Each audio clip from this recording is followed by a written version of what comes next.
Gracias en este caso a nuestra autora, a Almudena, que nos viene a presentar este libro, que son Los Pasos Perdidos, pero que no soy la autora, el autor es papá.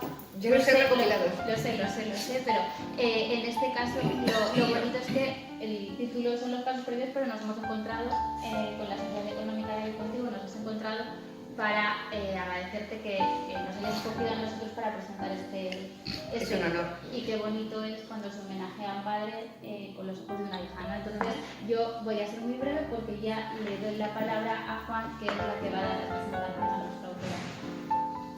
Pues muchas gracias, Silvia, presidenta, como siempre. Voy a contarles muy brevemente cómo está aquí, por qué Almudena Paso. Almudena Paso contactó con nosotros, no directamente, sino a través de otra de las sociedades económicas de amigos del país, que ya había visitado y que nos llama y nos dicen a través de Borja, que es quien se encarga de las redes sociales. Borja es el señor de la cámara. Nos dicen a través de redes sociales que está haciendo esa presentación por varias sociedades económicas y si tendríamos interés en ello. Y claro, pues sí, tratándose, Almudena no la conocía absolutamente de nada, pero eso y a su padre sí, porque alguna obra de su padre pues tengo visto y leído, ¿no? Entonces, bueno, en principio dijimos que sí, que por supuesto. Contactamos con ella y a partir de ahí estuvimos como ¿cuántos meses? Porque llevamos Desde abril. Unos cuantos meses ya. Cuando ella no estaba aquí, estaba cuando nosotros no podíamos. Hacia Londres, tuve que volver. Se fue, vino, en fin, un rollo. Total que llevamos casi un año. Así que bienvenida a la Sociedad Económica. Es un placer y es un honor tenerte aquí hoy con nosotros, pues eso, en memoria de tu padre, que es una figura, si quieren, controvertida, pero no per se, sino porque quien no conoce la historia de Alfonso Paso, pues la transforma, como siempre. Por escribir en el Alcázar, pues era el dramaturgo del régimen, que algunos se atreven a decir. Bueno, para eso y otras cosas, hoy está Almudena aquí con nosotros presentándonos el libro, esta recopilación que se hizo del libro, de estos artículos que en su momento escribió Alfonso. Así que sin más, cuéntanos, Almudena, la génesis del libro, cómo, cuándo, por qué, y tú ya sabes. Muchísimas gracias, Juan. Gracias a la Real Sociedad, gracias, Juan, gracias a todos por cómo me habéis tratado, por traerme, por todo. Pues mira, primero daré unos detalles de mi padre, más que nada porque como tú has dicho es un gran desconocido, por desgracia. Mi padre es un hombre que murió con 51 años y dejó escritas 239 obras, varios guiones de cine. Tenía 3 carreras: filosofía y letras en la rama de arqueología, medicina psiquiatría y periodismo. Escribía en 7 periódicos, durante 30 décadas escribió en 7 periódicos, alguna vez en 5 a la vez, otras veces en 6, otras veces en 7, dependiendo de la época, pero escribía en varios periódicos de todo tipo. Tiene varios récords, es el único autor del mundo, no de España, sino del mundo, que ha tenido 7 obras en cartel a la vez en la misma ciudad, en Madrid. Esto sucedió en el año 68. En otras ocasiones ha tenido 5, 6 o 4, pero en el año 68 llegó al récord de 7. Tanto así que Mingote, el gran Mingote, le hizo una caricatura en la que salía un matrimonio tomando café y se veía el periódico y ponía Teatro Alcázar, Alfonso Paso, Teatro La Comedia, Alfonso Paso, Teatro Alfonso Paso, y luego cines. Y la mujer le preguntaba al marido, ¿qué quieres para esta noche, cine o Alfonso Paso? No había más. Mi padre estrenó en todos los teatros de España, excepto en el Real, porque estaba en obras. El Real estuvo en obras durante mucho tiempo, entonces también se sacó otro chiste. Decían que Paso iba a estrenar eventualmente en todos los teatros de España, menos en el Real, y es porque como estaba en obras había un cartel delante que ponía prohibido el paso. Entonces lo bajan para eso. Y efectivamente nunca estrenó en el Real, ha sido lo único que le ha faltado. Y tiene el récord de permanencia de más tiempo de una obra en cartel, enseñaron Sinvergüenza, que muchos la recordaréis con el gran Pepe Rubio. Estuvo 25 años. La obra no se quitó porque no diera dinero, la obra se quitó porque el personaje es un chulito que vive de las mujeres, del póker, del juego, y Pepe Rubio se iba haciendo mayor, entonces ya no podía seguir. Se sustituyó a los padres, se sustituyó a ella, pero todos sabíamos que sin Pepe la obra no iba a ser. Ya había muerto mi padre, y cuando vimos que Pepe estaba mayor fue mi madre la que dijo: mira, si tú te vas se quita la obra, no hay otro sinvergüenza, eres el sinvergüenza de España. Y entonces pues bueno, se quitó. Y solo le ha superado a Agatha Christie con La ratonera, que lleva 70 años. Y la he visto hace poco otra vez, por tercera vez, y es espectacular. Mi padre, lo que mucha gente no sabe, aparte de varios premios como el Premio Nacional de Teatro en España y muchos otros, la encomienda Isabel la Católica, la medalla de trabajo, estuvo, no se dice nominado realmente porque no te nominan, o te premian o no, en el Nobel. La cuestión que se hace es, primero, en el caso de literatura, se escogen 2 o 3 obras tuyas para leer. De mi padre se escogió El cielo dentro de casa y En el Escorial, cariño mío. Y entonces ya deciden si te conceden el Nobel. El problema es que el Nobel no se le puede conceder a un muerto, jamás. Por lo cual se empezaron a leer las obras de mi padre en el 77, y esto llevó un tiempo. Para cuando decidieron que se le daba el Nobel, mi padre había muerto, era el 78. Entonces se quedó sin el Nobel por eso. Pero estaba... En cuanto a lo que has dicho tú, también diré, nunca fue el autor de nadie, fue el autor del pueblo. Mi padre es el único autor de su época que jamás recibió una subvención del gobierno. Jamás. Les daban a otros, pero a él no. Jamás se ha recibido una subvención. Mi padre se ha arruinado 2 veces, comprando teatros. Porque mientras otros le daban los teatros, mi padre se los quitaba. Envidia, llámenle lo que quieran, pero se los quitaban. Mi padre se arruinó 2 veces comprando teatro para dar de comer a sus actores, para que a nadie le faltara el pan.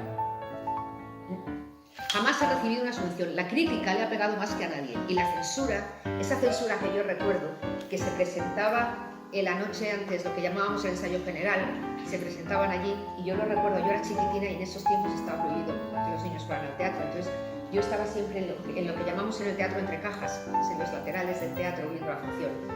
Y recuerdo que esos señores a mí me causaban miedo, eran señores muy, muy serios, muy siempre vestidos de negro, y en la primera fila del teatro con unos flexos. Y esa era la censura. Pues puedo poner un ejemplo. Hay una obra de mi padre que se llama El armario. La obra tiene 74 páginas. El día antes del estreno la censura le cortó 68 páginas. 68. Y yo les veía que iban tachando. O sea, claro, yo tenía 4, 5, 6 años.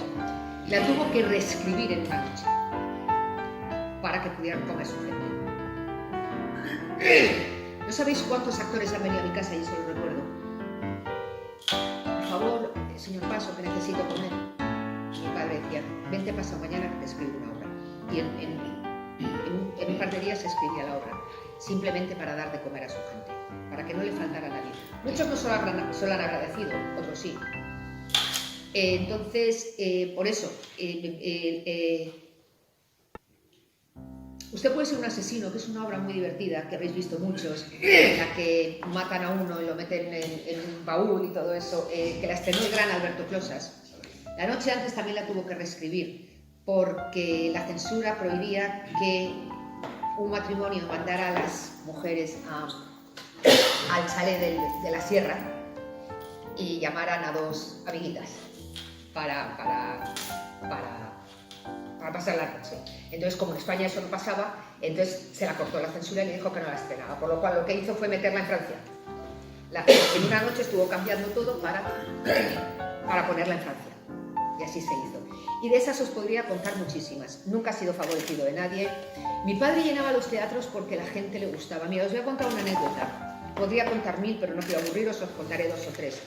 Hace un tiempo, aquí en Madrid no existía Avilés, allí en Madrid iba en el autobús y se sentaron 2 parejas, unos 60 y tantos, 70 años, y venga a decir cómo se divertían con el teatro de antes, que ya no hay teatro como el de antes, qué tal y eso, y estaban hablando y dijeron, pues por ejemplo nosotros siempre íbamos a ver las obras de Alfonso Paso, y nos llevaban ya desde pequeños nuestros padres, y lo que nos reíamos con él y tal.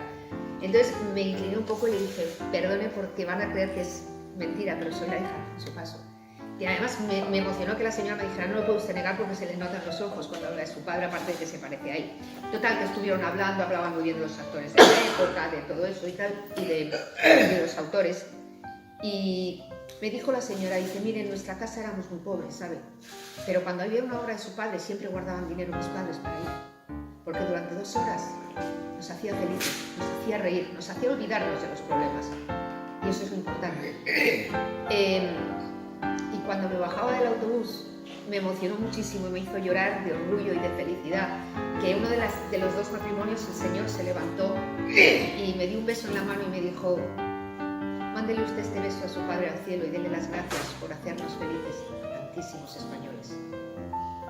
Y me dijo, qué bonito, qué bonito, qué bonito que haya creado eso. Hace un tiempo estuve en Viena. Yo voy a todos los estrenos de mi padre que puedo voy, si no son muy lejos o puedo, no estoy trabajando, lo que sea. Y estaba en Viena y se estrenó Cosas de papá y mamá y estaba petado el sitio. Y entonces el teatro estaba lleno y al final el productor hizo una cena muy importante ahí en plan todo en hotel, y a mí esas cosas es que me gustan muy poco, pero bueno, como tampoco le gustaban a papá. Que por cierto, para los que decían que era un burgués que se leían la corbata buenísima sociedad, que le da un palo a la burguesía y a su época que ni te cuento, pero bueno. Y entonces en la cena, cuando entramos, pues se dijo, es que es Alfonso Paso y tal, todo el mundo empezó a aplaudir y tal, y vi a un camarero en un lateral aplaudiendo y llorando. Y como mi padre siempre me enseñó a ser humilde, a ser buena de corazón, a andar sin esperar nada a cambio, me acerqué a él, dejé a la prensa tirada, dejé a todo el mundo y me acerqué y le dije, ¿le pasa a usted algo? Y me dijo, mire, lo mismo que la otra señora, me dijo, mire, dice, mi mujer y yo mucho no tenemos, que yo ya veo, yo soy camarero, dice, pero, dice, cuando viene una obra suya, dice, y esta es la tercera, cuando viene una obra de su padre, y esta es la tercera que vemos, que ya había estrenado papá en Viena antes, dice, siempre vamos al teatro. Dice, porque se nos olvidan los problemas y lo que nos reímos con su padre y lo felices que somos. Y ahora estoy aquí sirviendo a su hija, que como dice, usted no me sirve, usted está haciendo su trabajo y yo el mío, usted no. Y estoy dedicándole más palabras y un tiempo. Y esa es la razón por la que llenaba a mi padre.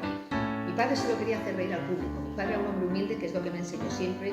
Siempre me dijo una frase que recordaré, cuando me dijo que fuera buena de corazón y que diera sin esperar nada a cambio, me dijo, escucha siempre al rey y al limpiabotas, pero no se te olvide que vas a aprender más del limpiabotas que del rey. Era un hombre bueno, era un hombre humilde. Les doy una pincelada más de su humildad. Saliendo un día al teatro con mi madre y conmigo, y lo recuerdo perfectamente porque yo estaba allí, se le acercó un señor, y siempre lo cuento para que veáis la calidad humana que tenía mi padre. Se le acercó un señor y le dijo, señor Paso, ¿me puede usted dar trabajo? Mi padre le dijo, ¿qué sabe usted hacer? Y dice, pues mire, muy poquito. Yo puedo, pues no sé, quitar unos matojos del jardín, lo que sea, muy poquito, pero es que tengo que dar de comer a mis chicos. Mi padre le dijo, pues mire, esta es mi dirección, pásese mañana por casa. Y mi madre le dijo, Alfonso, ¿qué vas a hacer con él? Pues no sé, le meteremos, ya has oído, pues, a romper unos matojos o algo, a lo que sea. Y mi madre dijo, pero es que ya tenemos jardinero. Y la contestación de mi padre fue, ¿no has oído, Adelita, que tiene que dar de comer a sus chicos? Lo voy a dejar yo sin comer a él y a sus chicos. Y allí que vino el hombre y allí que se quedó con nosotros. Y siempre ha sido así mi padre. Ha sido un hombre bueno, ha sido un hombre bien, ha sido un hombre que ha ayudado a todo el mundo, que ha dado de comer al teatro español, como he dicho, muchos no se lo han agradecido, otros sí. Curiosidad, la gente me pregunta, ¿quién era su actor favorito, su actriz favorita, quién quería más? Pues su actor favorito y al que más quería y al que consideraba un amigo íntimo, Antonio Garisa, para el que escribió muchísimas obras, y Pepe Rubio. Y actrices que eran su absoluta adoración, doña María Carrillo y doña Irene Gutiérrez Cava. De hecho, hay obras como Gorrión, que no la escribió y luego pensó en una actriz, sino pensó en una actriz, que era Irene Gutiérrez Cava, y la escribió para ella. Otro dato que se me ha olvidado dar, porque me dicen, ¿tu padre está olvidado? Digo, no, mi padre está olvidado aquí. Pero no solo mi padre, díganme dónde está Lope de Vega, Boro Vallejo, Miura, ¿dónde están? No existen. En España no, se lo digo porque he vivido en 4 países, porque lo he visto, y donde más he vivido y sigo viviendo es en Inglaterra. En España no queremos a nuestra gente. ¿por qué no? O sea, Charles Dickens, por ejemplo, escribió un total de 35 obras, mundialmente conocido. ¿Por qué? Ese se han encargado de ello, porque le quieren, porque le aprecian. Pero aquí no. Y hay gente que me dice, gente de 30 años, gente de 30 y tantos años que me dice, bueno, es que tu padre no era de mi época, por eso no le conozco. Ya ni Julio César de la mía, y sé quién es. Eso no tiene nada que ver, se lee, Entonces, pues, ahora mismo hay 6 países con obras de mi padre. 6. Antes de la pandemia había 9, sigue siendo representado por todo el mundo. Y ahora mismo en México hay 3 obras, en Argentina hay otras 3. Hay 2 en Austria, hay 2 en Alemania, algún sitio se me pasará, la República Checa, en Hungría acaba de terminar.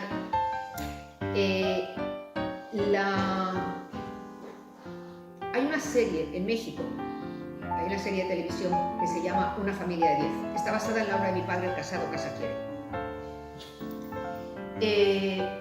Lleva 13 años en Televisa. Van haciendo temporadas. Vamos por la temporada 13, sí. Lleva 13 años. Esta serie es la más vista de la historia de Televisa, excepto aquel famoso Chavo del 8, que todos hemos visto alguna vez, el Chavo del 8 de los años 70. Pues excepto el Chavo del 8, la serie más vista de Televisa, la historia de la televisión mexicana, es Una familia de 10, que sigue hoy en día y se pone todos los domingos por Televisa y con el gran Jorge Ortiz de Pinedo, el actor y director de todo. Entonces, no, mi padre no está olvidado, en absoluto. La cuestión es que aquí está olvidado todo el mundo. Como les he dicho, busquen un teatro donde se ponga Bueno, o donde se ponga Miura, o donde se ponga Lope, o Gatiel. ¿Quién le a Quevedo? ¿Quién le a Góngora?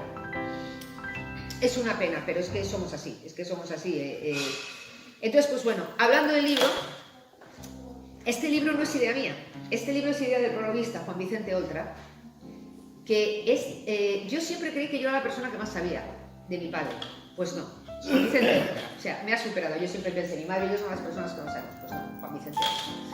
Lo sabe todo. Entonces me dijo, hermana, ¿por qué no sacamos? Porque a tu padre se le conoce como autor de teatro, pero mucha gente le está olvidando como autor de libros, de artículos. El trabajo era difícil porque son miles y miles y miles y miles y miles de artículos. Entonces era como, ¿por dónde empezamos? Así que estuvimos 1 año y medio con este sí, este no, este sí, este no.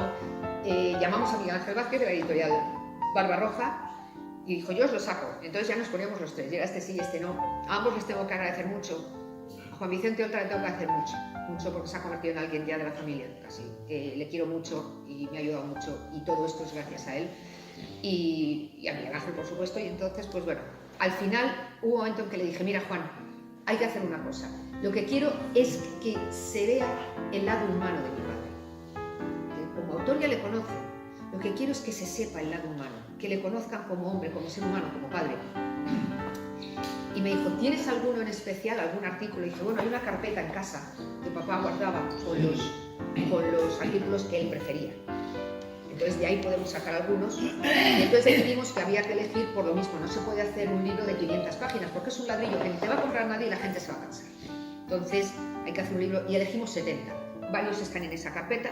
Estaban en esa carpeta de papá, la cual tengo en casa, y varios pues fue añadiendo, pero fueron horas de hemerotecas, Yo tengo algunos de los artículos originales, pero no todos, que se han ido llevando a hemerotecas, se han ido llevando a todos sitios. Entonces, pues bueno, fue un trabajo de locos, pero que mereció la pena. Y el libro es muy variado, es muy fácil de leer. Tiene 7 artículos de humor al principio, que fue idea de Juan, que pertenecen a una revista que se llama Cancán. Papá escribió, pero solo escribió 7 artículos y Juan me dijo, vamos a meter los 7. Los metemos y son de humor. El resto son muy variados. Hay artículos de historia, hay artículos de personajes famosos, hay artículos sobre, por ejemplo, Juana I de Castilla, la llamada La Loca, sobre Popea, la mujer de Nerón. El que tú has dicho antes, Carta a Miguel, una carta a Miguel de Cervantes. Hay una supuesta entrevista de papá a Lope. Hay 2 artículos dedicados a mí, me dedicó 9. Pero metimos solo 2, tampoco quería ser yo por la manera de levantarse, que es el que me dedicó el día de mi primera comunión, es el que me ha marcado la vida. Creo que son las palabras y las frases más bonitas que un padre puede dedicar a una hija. y me ha marcado la vida y me ha hecho lo que soy. Hay artículos, por ejemplo, a mí hay uno que me gusta mucho que se llama Lo poco que necesito. Papá tenía gran devoción por San Francisco de Asís. Entonces empezó el artículo usando esa frase del pobrelo de Asís que decía: yo necesito muy poco, lo poco que necesito, lo necesito muy poco. Hay otro artículo, hay uno que a mí me llega al alma porque, claro, me toca a mi familia. Mi abuelo, Antonio Paso, era autor de Zarzuela y Revista y era el íntimo amigo de Muñoz Seca. Y como todos probablemente sabéis, a Muñoz Seca le asesinaron durante la guerra. Cuando entró en la cárcel de San Antón, en Madrid, mi abuelo fue a verle varias veces y en una de ellas se llevó a mi padre. Mi padre escribe este artículo que se llama ¿Quién mató a Muñoz Seca? Escribe este artículo como adulto, pero con la mirada de un niño, porque él cuando fue a la cárcel a ver a Muñoz Seca tenía 10 años. Primeramente le impresiona que un señor que ha comido tantas veces en su casa, o que él ha ido a casa de Muñoz Seca con mis abuelos, de pronto esté en la cárcel, no va a hacer nada, no hay razón. Y a papá se le quedó una cosa clavada. Mi abuelo le preguntó: ¿quieres algo? Porque voy a ir a tu casa. ¿Quieres que te traiga algo? Y Muñoz Seca le dijo: unos calcetines porque aquí hace muchísimo frío. Y mi abuelo se quitó los suyos y se los dio. Y eso a mi padre se le quedó marcado y el artículo realmente emociona. Hay artículos dedicados a viajes, a animales, a monumentos, a todo tipo, a las personas mayores. ¿Por qué? Porque somos tan crueles con las personas mayores, porque les abandonamos, porque están demasiado solos. Todos ellos reflejan la humanidad y reflejan la manera de pensar de mi padre, sus gustos. Hay algún artículo de psiquiatría, no es psiquiatría profunda, pero es lo que habla más o menos de la manera de ser del ser humano, porque lo estudió. Realmente es un libro muy fácil de leer y ahí a mí hay cosas que me han emocionado. Llevo 7 años presentando el libro por toda España, donde me llaman voy, lo sabes, y donde me llaman voy. Y eso que enrollarme mucho, vamos a ver, ¿no? Y una persona me escribió, me vio comprar el libro en algún sitio, porque no sé quién era, pero me escribió a mi email que está aquí y me dijo: gracias por el libro, porque leer este libro me ha hecho ser mejor ser humano. Qué bonito, ¿no? Qué bonito que digan algo así de tu padre y qué bonito que pueda llegar a dar esos sentimientos a la gente. Entonces, pues bueno, y quiero contar otra anécdota porque eso lo cuento siempre por ustedes, estoy haciendo charlas en colegios y en universidades porque como no era de mi época, no lo estudiaba, pues esa gente de eso, pues entonces para que los niños sepan. Y hay muchos niños que al final de curso están haciendo obras de mi padre. Y hace poco estuve en un colegio y una niña de 13 años me dijo: si tú tenías 13 años cuando murió tu padre, ¿cómo te acuerdas tanto de tantas anécdotas, de tantas cosas? Bueno, pues muchas me acuerdo, sí, pero otras me acuerdo de ellas por una razón. Mi padre escribía de noche. Tenía un horario muy raro. Empezaba a escribir a las 12, 12 y media de la noche, o un poco más tarde si íbamos a los teatros, que íbamos mucho, hasta las 7 de la mañana o por ahí. A esa hora desayunaba, se iba a la cama, leía prensa y periódicos durante 1 hora, hora y pico y se dormía hasta las 4 de la tarde. Mi madre se adaptó, por supuesto, a su horario porque si no, no se veía. Y lo último que este bendito hombre hacía todas las noches, antes de acostarse,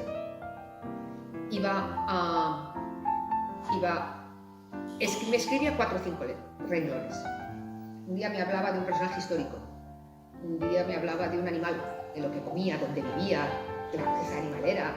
Otro día me contaba una broma, otro día me regañaba a lo mejor de buena manera si me había apartado mal. Nunca me puso la mano encima, nunca me gritó. No le oí gritar nunca a nadie. Otro día me gastaba bromas y otro día también me recordaba cosas que habíamos hecho juntos, si habíamos ido a zoo, al cine, a todo eso. Entonces me lo dejaba en la mesilla de noche. Cuando yo me levantaba, lo primero que yo veía y lo primero que yo leía era eso, esa notita. Esto fue desde el día que nací hasta unos pocos días de antes de irse a Londres a intentar que le curaran. Por supuesto, cuando yo era chiquitina y tenía meses y 1 año y todo eso, yo ni me enteraba, pero mi bendita madre los guardó. Bueno, y entonces tengo en casa una caja así de grande con todas esas notitas, esos papeles. Entonces de vez en cuando, que me da pena porque se me caen las lágrimas porque me emociona, de vez en cuando me cojo 10 o 12 y los leo y digo: es verdad, este es el día que... El otro día estaba recordando una que fuimos al cine a ver La Guerra de las Galaxias con mi madre, y a mi padre cada vez que salía Chihuahua, el peludo, entraba la risa. Y entonces tenía una risa muy contagiosa, dije, nos echan del cine, porque a oscuras nadie veía que era Alfonso Paso, entonces yo decía, de aquí nos echan. Y recuerdo el papá. Y eso, pues, por ejemplo, a lo mejor se me hubiera olvidado, pero lo tengo escrito. Entonces, pues, yo siempre se lo digo a la gente que acude a mis presentaciones, a vuestros hijos, a vuestros nietos, escribirles una notita todas las noches, porque un día ustedes no van a estar como ahora no está mi padre, y eso les va a hacer recordar todos los momentos que vivieron juntos y todas las cosas felices que vivieron juntos por los siglos, porque yo hay algunas que sí me acuerdo, que yo descartas y digo, anda, es verdad, me acuerdo de este día, pero hay algunas que digo, anda, no me acuerdo, o incluso algunas de cuando tenía 1 o 2 años, que yo no sabía lo que pasaba porque no tienes razón de ser a esa edad. Y digo, mira qué cosa más bonita hizo mi padre por mí cuando tenía 1 añito o 2. Entonces, es una cosa que siempre digo, y no quiero cansar más y no quiero molestar más y no quiero... Ahí... ¡Ay, sí! Les voy a contar una cosa. Hace poco le hicieron un homenaje, a los 40 años de su muerte, le hicieron un homenaje en el Escorial. Nosotros vivimos en San Lorenzo del Escorial 8 años. Y... Una cosa muy bonita, había 250 personas, aquello estaba petado. Y cuando salí había un señor mayor que me dio un abrazo y un beso y tal, y me dijo, que había estado en la presentación, y me dijo, lo que le debe su padre, perdón, el Escorial a su padre ha puesto el Escorial en el mundo. Y le dije, pues miren, el Escorial en el mundo lo ha puesto el monasterio que tenemos ahí detrás y Felipe II. Y papá siempre en las obras... Hay un actor, o sea, hay un personaje que va o viene del Escorial, o van a cenar al Escorial, o es del Escorial. En los artículos siempre hay algo del Escorial, vamos a contar mentiras, se van a ir al Escorial. Entonces, siempre. Hay una obra que se llama En el Escorial, cariño mío, y nuestro primer perro se llamó Escorial. Entonces, este señor me dijo, sí, claro, el monasterio y todo eso, uy, trae turistas y nos ponen los libros, y uy, eso es muy importante, y somos famosos ahí. Pero su padre, con sus artículos, con sus obras y con todo eso, por eso ha descrito a nosotros, la gente del Escorial, sus plazas, sus olores, sus restaurantes, sus calles, cómo somos. Y eso, señora, eso no lo puede superar ningún monasterio ni ningún rey. Porque los libros de historia no hablan de nosotros, hablan del rey. Su padre habla de nosotros. Entonces, me acuerdo que entré en un restaurante a poner uno de los... se me va el español porque llevo muchísimos años en Inglaterra, perdón. Panfleto, como se llame, de la presentación, del homenaje. Y entonces me dice el camarero, que era un señor mayor, no, es que no dejamos poner publicidad, aquí no... Y le digo, bueno, no es publicidad, no intento vender nada, se va a hacer un homenaje a mi padre, Alfonso Paso. ¡A don Alfonso! ¡Hombre, a don Alfonso! Tráeme usted aquí que le pongo el cartel. Le querían mucho, la gente le quería. No he visto cómo pasaban por la calle, y le paraban y le abrazaban. Desde el sereno hasta quien fuera. La gente por la calle le decía, don Alfonso, gracias, que he ido a ver su obra y me he reído mucho. Y para terminar, nada más deciros que el porqué de comprar el libro, porque la gente se puede creer que yo hago dinero en el libro, yo no hago dinero. Yo hago mis puestos en esto, yo voy donde sea, yo no hago dinero. Lo que quiero llevar es el libro por toda España, porque quiero que la gente sepa el gran ser humano que era mi padre, el gran hombre que era mi padre, lo bueno que era como hombre, como ser humano, como padre, y queda reflejado en el libro. Todos los artículos, y además es fácil de leer porque son artículos, un día se lee 3, otro día 2, otro día 1, no es un libro que tengas que seguir de continuo. Y quiero que todo el mundo sepa la gran persona que era mi padre, el gran ser humano que era mi padre, y no quiero que le olvide. Y os quiero pedir, por favor, no solo que compréis el libro, sino también que le habléis a todo el mundo de mi padre. Y podéis decir, yo he escuchado a su hija y he oído anécdotas vividas con ella. Y sabemos, el gran ser humano, que mi padre no caiga en el olvido. Yo estoy haciendo todo lo que puedo, por supuesto, pero yo sola no puedo, sin la ayuda de toda la gente, hablar del libro, hablar de él. Que mi padre no caiga en el olvido, que su nombre no caiga en el olvido porque no le merece, porque él además ha llevado el nombre de España por todas partes y adoraba España y se sentía español como nadie. Y hay gente que me dice, qué buena hija eres, y digo, no, yo solo hago lo que merece. Y cierro ya con algo que no es una coletilla ni es una cosa que tenga por decir, lo digo porque me sale del alma y porque es la verdad. Mi padre es mi ejemplo, mi padre es mi héroe, mi padre es lo mejor que me ha pasado en la vida. Y así me diera Dios 1000 años de vida, no serían suficientes para devolverle todo lo que hizo por mí, su sacrificio, su amor, cada momento que pasó conmigo, nuestros viajes juntos, cada beso, cada abrazo, lo que me enseñó, cómo me educó, todo no sería suficiente. Él Él es la persona que más me ha querido y no importa quién esté en mi vida antes o después, a nadie voy a querer yo como quiero a mi padre. Porque es el ángel que me cuida desde el cielo y es la mano que me guía desde el cielo. Y por eso quiero que todo el mundo sepa lo bueno que era y que todo el mundo compre el libro. Y por Dios, por favor, hablar a todo el mundo de mi padre, llevar el libro a todas partes, decirle a todo el mundo el gran hombre que era Alfonso Paso. Y ya no me enrollo más. Muchas gracias.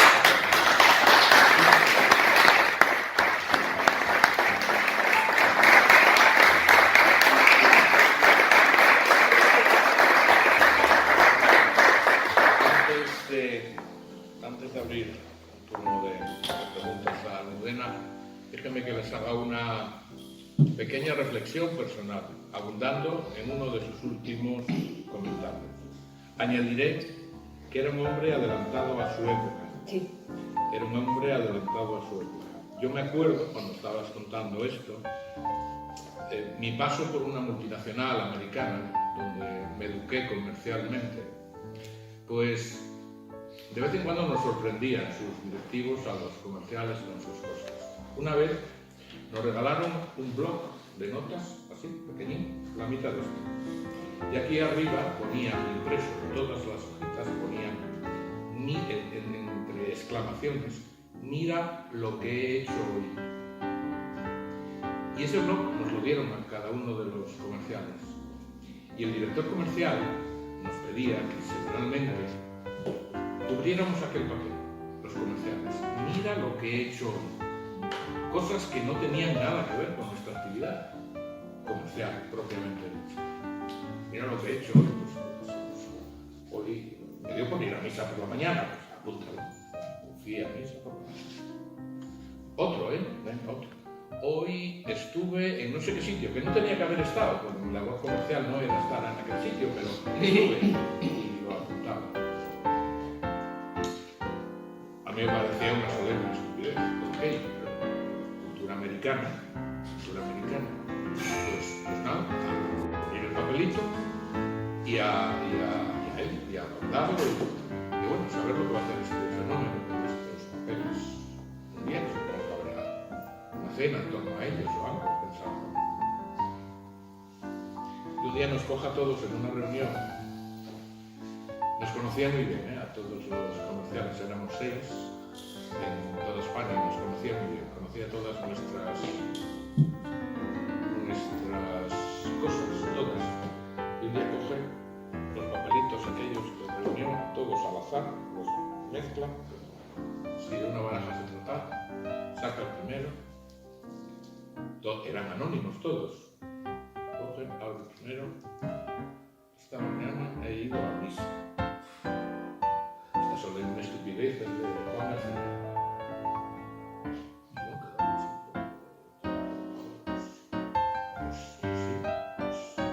sí, escribí yo. Otro papel. Esta mañana estuve en el Carrefour. Tenía que haber estado en Alcampo, pero estuve en el Carrefour. Y no sé, estoy poniendo ejemplos, no son del todo válidos, pero bueno, esta era la filosofía. Esto es de José Menéndez. Esto que decía Almudena ahora de los papelitos a nuestros hijos, de nuestros nietos, hasta que queda, porque queda. Yo lo llevo haciendo sin saber de lo que tú ibas a hablar hoy.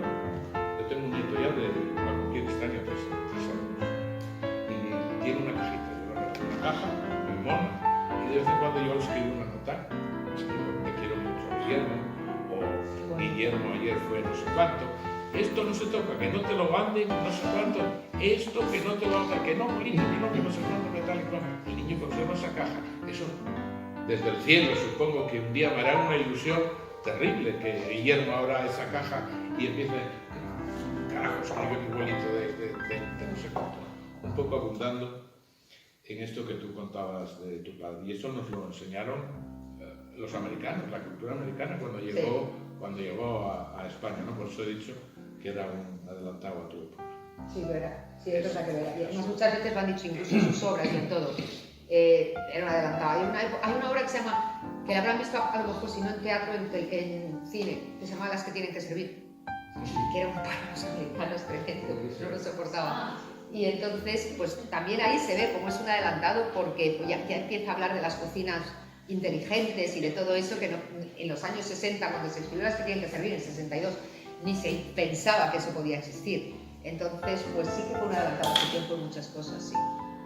Muy bien, pues vuestra es la pregunta, vuestra es la palabra. Cualquiera que quiera preguntar algo a Almudena, pues... ¿Tiene alguna calle en el Escorial o en algún otro sitio?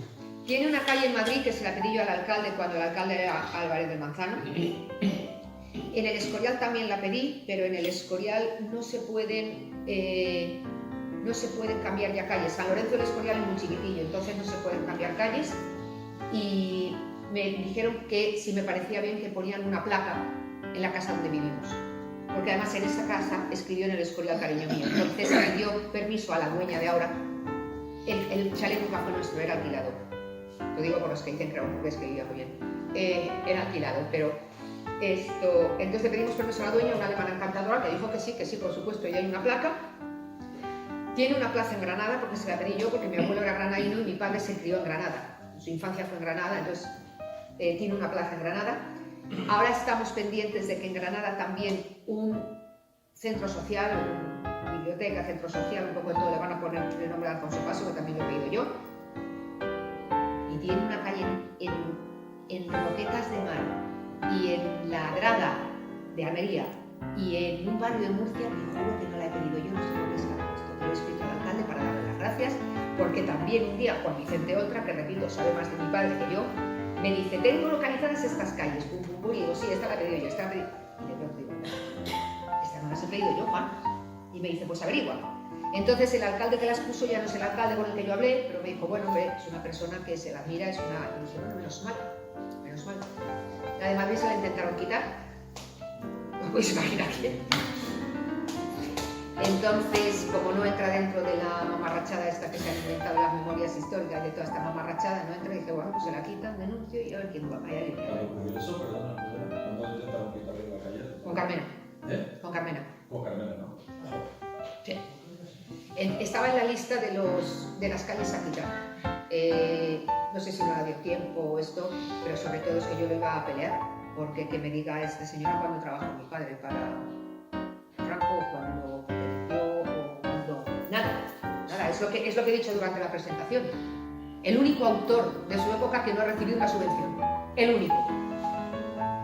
Le han quitado 60 y tantas páginas de una obra. La censura le ha pegado más que a nadie. Le han quitado teatros, ha tenido que comprar 2 teatros para dar de comer a sus actores. Y me viene esta o cualquiera a decirme que es que era un favorecido. ¿Un favorecido de qué? ¿De qué? La gente iba al teatro porque se reía con las obras de mi padre. Entonces, pues eso. Entonces, contestando a la pregunta, si las de Madrid, Granada y eso las pedí yo. Las de la Grada, me parece que se llaman los pueblos, y el otro sí es Roquetas de Mar. Y la de un barrio de Murcia, no lo sé. Pero yo he escrito a los alcaldes y le he dado las gracias, que son majos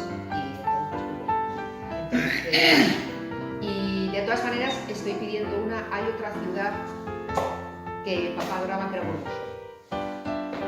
Quería Burgos con toda su alma, no sé por qué, pero de pronto recuerdo que decía mi madre, Adelita, vamos 4 días a Burgos, y nos llevamos 3 a Burgos, 3 o 4 días. El otro día presenté el libro en Burgos, en el teatro principal por donde he correteado tantas veces. Había 100 y pico personas. Me regalaron una placa preciosa, y lo que más me emocionó es que la placa, la que me regalaron, era una foto de papá en mármol y ponía el hombre que amaba Burgos. Entonces cuando la gente se me empezó a acercar y a decir, oh, es que Burgos, es que tu padre en Burgos y tal, pensé, mañana escribo al alcalde, le pongo una calle. O sea, es que yo no me callo. Mañana escribo al alcalde, mañana escribo a la biblioteca municipal, mañana escribo donde sea. Una calle, para una plaza, para un homenaje, para lo que sea. Y paso sigue vendiendo. El otro día cuando presenté el libro en Murcia, lo presenté en el Teatro Romea. ¿Vale? Primero se presentó el libro en el Salón de los Espejos y después hicimos una obra, Vamos a contar mentiras, una compañía, ellos se llaman amateur, pero yo diría que son mucho mejor que amateur. La verdad es que eran fabulosos. Y entonces pues presentamos el libro y luego se hizo la ficción. El Teatro Romea, porque también he correteado mucho de pequeña, tiene 1500 localidades. Me dice la señora, sal un momento y mira. Y salgo y la cola era impresionante. Y digo, ¿qué pasa? Y me dice, gente que quiere entrar, pero ya no hay sitio. Está el cartel puesto. Y al día siguiente la llama esto del Romea y le dice, hace tiempo que no ponemos el cartel. Entonces, ¿no os dais cuenta de lo que hay que poner? Repito, no solo a mi padre, poner a Miura. Por ejemplo. Cualquiera de los autores. Alguien levantaba la mano por ahí atrás. Hola. Yo le doy las gracias. A usted por haber venido. En segundo lugar, si me puede aclarar, porque me dejó la cabeza un poco, el año en el que dijo, creo que en 1967, cuando la censura, recordarme el año y después decir quién era la censura, porque es que a mí como que me choca mucho, ¿no? Pero no quiero dudar de lo que usted contar en esta historia, pero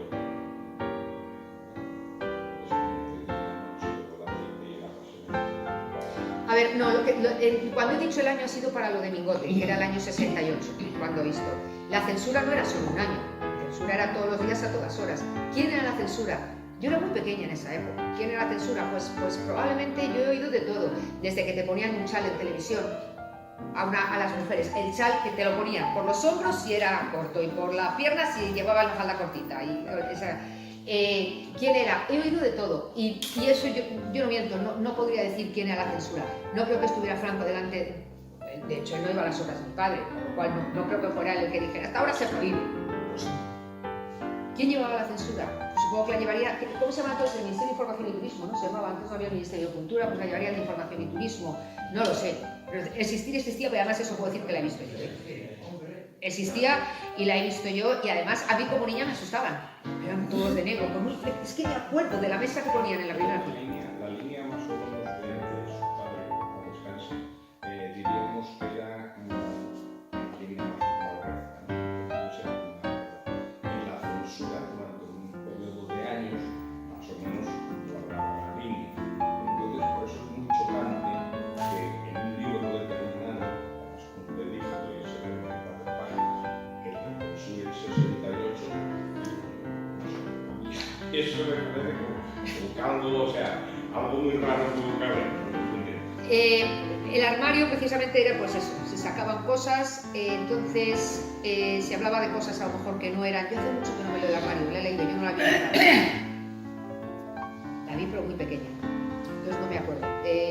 Pero ahora que me lo ha dicho usted, me la tengo que volver a leer porque por alguna razón se la prohibirían tanto, pero como he dicho, usted fue una sesión en una noche, la tuvo que cambiar de Madrid a Francia para que no se dijera que es que en Madrid dos hombres mandaban a las mujeres, o Madrid en España, mandaban a las mujeres al chalet del esto para correrse una juerga con dos amigas. Entonces, eso no se puede decir. Buenísima Sociedad hubo un grave problema, porque no se podía escribir, porque es una patada a la burguesía, es una patada muy gorda a la burguesía. Es buenísima, la comedia es muy muy buena. Entonces, esa se tuvo que volver a reescribir. La corbata tiene el tema más sencillo del mundo. Son tres, ahora probablemente estaría un poco pasada porque el tema no es, son tres, el escenario está dividido en tres. Una familia tremendamente rica de la alta sociedad, una pobre de chabolas y la clase media. La hizo Antonio Garisa y las tres hijas solteras se quedan embarazadas. A los ricos les da igual, que van a hacer la boda a lo grande. La hacen inmediatamente antes de que se le note a la niña y es una boda y además como el novio es súper ideal también majísimo, pues no pasa. Al de la chabola le da igual, no tiene nada que perder. ¿Quién pierde siempre? La clase media, el de la corbata, de que se tiene que poner la corbata para ir a trabajar. Hay frases preciosas en la corbata, absolutamente bonitas. Es muy divertida también porque lo hace todo en plan gracioso. Pero también le da un palo a la burguesía, entonces no es que le dé un palo a la burguesía de ese tiempo o que sea algo contra el gobierno, pero dice muchas verdades. Cuando van los del sindicato, cuando van tienen que echar al de la chabola, porque van a construir una gran esto de edificios. Y entonces, estos de edificios nuevos. Entonces mandan a Garisa, que es el de la corbatita, y le dice, vete, ofrécele dinero. Su jefe le dice, vete al de la chabola, ofrécele dinero y dile... La chabola dice que no se va. El de la chabola dice que no se va. Y hay un momento en el que Garisa le pregunta a su jefe, ¿por qué a mí me está tratando usted diciéndome que si no echo al de la chabola, pierdo mi trabajo, que le tengo que convencer. Y sin embargo, usted está ofreciendo dinero al de la chabola. Y cuando todo esto él se lo cuenta al de la chabola le dice, porque ustedes dan risa, ustedes no hacen nada, ustedes no se mueven. Nosotros sí, nosotros nos rebelamos, los de abajo nos rebelamos. Ustedes, los de la corbatita, no se mueven. Y eso sentó mal. Eso sentó mal. Uy, no se puede decir. Ya, pero es que es la verdad. Los de la chabola se van a juntar todos y de aquí no nos mueves. ¿Y qué perdemos? Realmente no perdemos nada. El de la corbatita pierde el dinero, pierde el trabajo, no puede casar a la hija. La mujer llorando porque es una vergüenza, la hija está embarazada. Y ahora, ese mismo tema, quiten a la hija embarazada, que por desgracia da igual, y pongan cualquier otro tema. Y lo meten en la corbata. Y ya está. Entonces, ¿por qué, respondiendo a su respuesta, a su pregunta, caballero, ¿por qué la censura? Yo era muy chiquitilla. No quiere decir que no haya leído. Y después he oído a mamá y a mis tíos decir, joder, ¿te acuerdas el día que se presenta con no sé cuánto? ¿Te acuerdas del día? Entonces, de las cosas que he oído y he leído, y luego las cosas que he vivido como chiquitilla. Entonces, pues sé que había cosas muy pequeñas, pero no estoy culpando que fuera Franco. Se ha dicho que si era el OCU, se ha dicho que si era el Ministerio de Información y Turismo, se ha dicho que si era... He oído de todo. ¿Quién lo llevaba? Yo le aseguro que Franco no se veía a las horas. Mi padre salía y decía, pues a estas no prohíbo. Pues no. Ni las de papá ni las de nadie. ¿Quién fuera, quién estuviera? Pues no lo sé. La censura sí que si no me equivoco, sí que dependía del Ministerio de Información y Turismo. Sí.